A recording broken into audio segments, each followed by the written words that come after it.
Well, what a pleasure. I'm absolutely delighted now to be joined by Congressman Patrick Kennedy. Congressman, welcome. Thank you. Good to be with you. Thank you for joining us today. I'm sure you've got a busy schedule. It is. It's great to be thinking and focusing on mental health all the time. I wish our country could come around to the notion that we'd all be better off if we did more for mental health.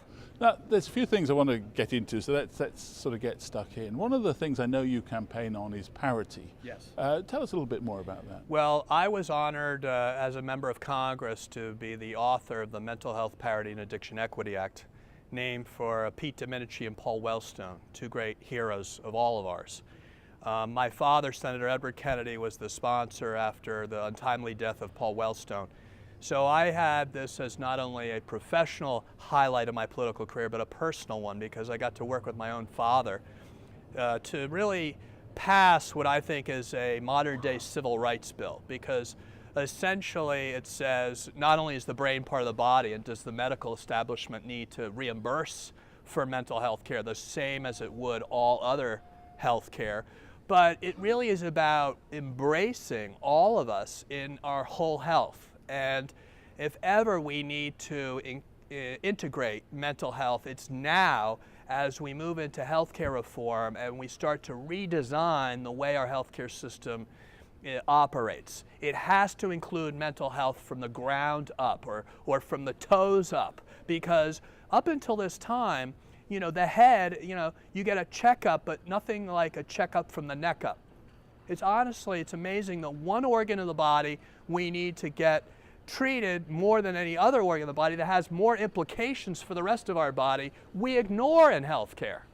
That's one of the other big issues that I know you talk about a lot is stigma. Yes. I mean, there's a lot, people don't come forward for treatment very often because there's a stigma attached to mental health, mental illness in this country. So not only am I the sponsor of the Mental Health Parity and Addiction Equity Act, I'm also a consumer of mental health care. And I join those who are quote-unquote faces and voices of recovery. Faces and voices of recovery.org. I'd encourage people to go online, because we need to empower those that are in recovery thanks to mental health interventions, and get them to be better consumers of our political system. So we need to translate advocacy into the political process, because parity is not going to become a reality unless people demand it. Frederick Douglass always said, power concedes nothing without demand. Never has, never will. So just because it's the right thing to do does not mean that mental health is going to become part of our healthcare system, unless consumers, principally consumers, step up and use their voice, collective voice. And I think that's the real need, because that will overcome not only the disparity in healthcare, but also this stigma, which is driven by the notion that we're not entitled to be treated the same as cancer, diabetes, cardiovascular disease, all of which get, primary care, secondary care, tertiary care. But mental health care, well, if you equated it to diabetes, we'd be waiting to amputate your leg or arm, or you went blind. That's how we reimburse for mental health care and addiction.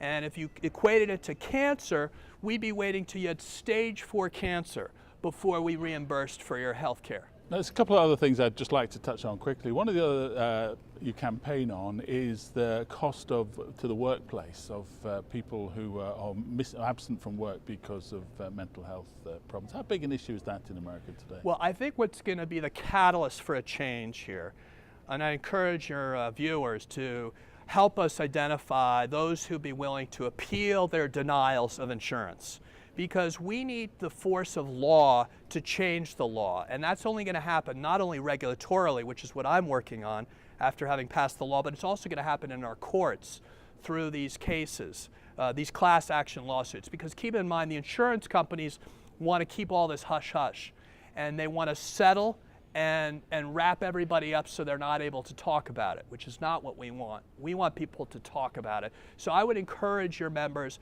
to appeal and be involved in these class action lawsuits. And the last thing I'd say about workplace, our veterans are returning home from Iraq and Afghanistan.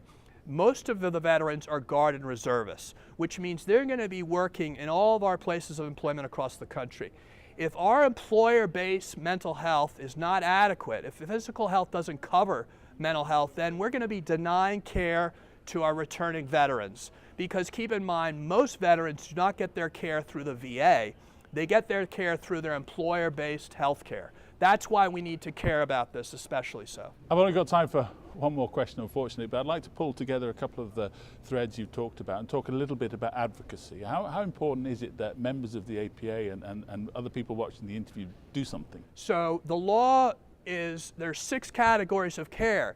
You know, inpatient, in-network, inpatient, out-of-network, outpatient, in-network, outpatient, out-of-network, pharmacy, and emergency care. We need absolute equality in the reimbursement mechanism according to diabetes, what you would expect for diabetes care, and apply that to addiction. And for mental illness, we need to apply what we would do for cardiovascular disease. We cover the whole complement of healthcare. So what I'm saying is we need your viewers to show up in their local state and help us drive parity by showing up and testifying not only at the health exchange hearings, but their insurance commission hearings. Because now we're at a point where we can codify, literally implement parity only if your members and their patients show up and are faces and voices of change. Congressman, thank you ever so much indeed for joining having us. me. We appreciate it. My Thank pleasure. you.